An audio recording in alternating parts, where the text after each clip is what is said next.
Materi penilaian internal kelompok 5 yang beranggotakan Vina Saryana Manurung, Nurhaliza, dan Rafika Cahyani. Audit internal ialah suatu fungsi penilaian independen yang dibuat dalam suatu organisasi dengan tujuan menguji dan mengevaluasi berbagai kegiatan yang dilaksanakan organisasi. Mencakup peninjauan ulang suatu kekuatan dan kelemahan internal atau internal strengths and weakness, dan kesempatan atau peluang serta ancaman atau tantangan eksternal atau external opportunities and threats. Tujuan audit internal yaitu untuk membantu manajemen organisasi dalam memberikan pertanggungjawaban yang efektif dan untuk mengidentifikasi kekuatan dan kelemahan organisasi, mengevaluasi kapasitas atau kemampuan untuk menanggapi isu-isu, masalah-masalah, dan kesempatan-kesempatan. Tahap dalam audit internal dibagi menjadi 4.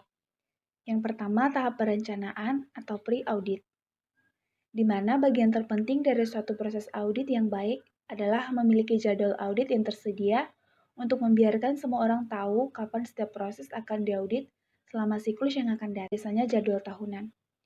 Yang kedua adalah tahap pelaksanaan audit atau field work, yaitu audit dimulai dengan pertemuan auditor dan pemilik proses untuk memastikan bahwa rencana audit selesai dan siap. Yang ketiga adalah tahap pembuatan ringkasan hasil audit atau audit summary, yaitu setelah melalui tahap perencanaan, auditor akan memulai menguji semua informasi dan data yang diperolehnya di lapangan, lalu menganalisisnya. Dalam proses ini, harus ada pihak perusahaan yang bertugas mengawasi kinerja seorang auditor. Yang keempat adalah penyampaian hasil audit atau audit report, yaitu pertemuan penutup dengan pemilik proses, di mana suatu keharusan untuk memastikan bahwa aliran informasi tidak tertunda, sehingga pemilik proses tentunya tidak ingin hanya tahu apakah bidang kelemahan yang perlu ditangani, tetapi juga area untuk melakukan peningkatan. Tahap dalam audit internal tersebut sebenarnya belum lengkap karena hasil pelaksanaan audit belum bisa diketahui apakah sudah dilaksanakan atau belum oleh klien atau manajemen, sehingga perlu adanya upaya untuk memonitor tindak lanjut hasil audit yang harus dilakukan berdasarkan kesepakatan yang telah dicapai oleh klien dengan audit internal. Untuk menyempurnakan pelaksanaan audit internal ini, maka dilakukanlah monitoring tindak lanjut hasil audit atau tracking isu. Tahap ini sangat penting dan merupakan bukti nyata hasil kerja audit internal karena berapapun hebatnya laporan audit itu dibuat dan disampaikan kepada manajemen, namun jika tidak ada tindak lanjut manajemen action plan untuk mengeksekusi temuan audit atau audit finding, maka pelaksanaan audit tidak memberi nilai tambah bagi organisasi. Kegiatan audit internal.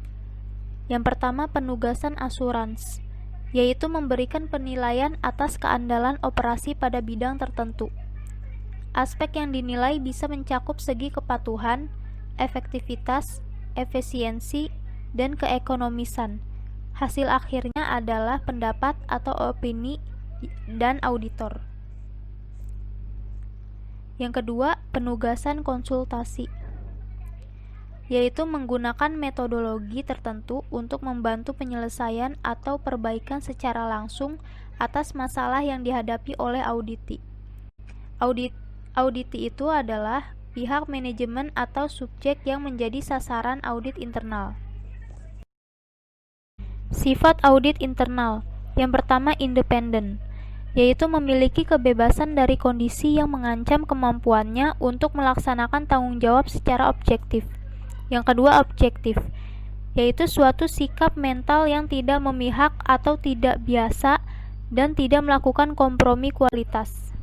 Dari kedua tersebut, kunci utama terwujudnya independensi dan objektivitas adalah pada posisi struktur organisasi audit internal dan integritas orang-orangnya. Unit audit internal akan berfungsi dengan baik bila ditempatkan pada posisi yang layak di dalam organisasi dan diisi oleh orang-orang yang berkualitas tinggi. Proses audit internal dilakukan secara sistematis dan disiplin. Proses sistematis dan disiplin tersebut diperlukan untuk menjaga kualitas pada seluruh tahapan audit internal, mulai dari perencanaan, pelaksanaan, sampai dengan komunikasi hasilnya. Aspek pendukung yang diperlukan adalah adanya acuan, pedoman, standar kerja, atau nama lainnya yang dapat dijadikan sebagai sarana pembelajaran, pengendalian, dan penjagaan kualitas audit. Bidang kegiatan audit internal adalah terkait pengelolaan risiko, pengendalian, dan tata kelola. Ketiga hal tersebut merupakan kunci organisasi untuk mampu beradaptasi dan memiliki daya tahan terhadap segala perubahan lingkungan. Oleh karena itu, kegiatan audit internal harus mampu memastikan kemampuan organisasi dalam mengelola risiko, pengendalian, dan tata kelola. Ruang lingkup audit internal. Yang pertama, melakukan analisa keefektifan atau reliabilitas serta integrasi. Informasi finansial dan juga operasional serta juga alat yang digunakan untuk identifikasi, pengukuran, pengelompokan, dan juga pelaporan informasi tersebut. Yang kedua, menjalankan pengamatan atas sistem yang ada dalam rangka memastikan adanya kesesuaian antar kegiatan atau program yang dilaksanakan suatu organisasi di dalam kebijakan, peraturan, prosedur, hukum, rencana yang berdampak signifikan kepada kegiatan atau aktivitas organisasi. Yang ketiga, melakukan pengamatan segala macam metode yang digunakan dalam menjaga aset atau harta suatu perusahaan. Apabila diperlukan, maka akan dilakukan verifikasi kepada harta-harta tersebut. Yang keempat, memberikan penilaian atas efektivitas serta keekonomisan di dalam penggunaan sumber daya. Dan yang kelima, melakukan pengamatan atas aktivitas atau kegiatan operasional atau program suatu organisasi, apakah hasil yang didapat konsisten serta sesuai dengan tujuan dan juga rencana yang sudah ditetapkan sebelumnya. Sekian presentasi dari kelompok kami, kurang lebihnya mohon maaf. Wassalamualaikum warahmatullahi wabarakatuh.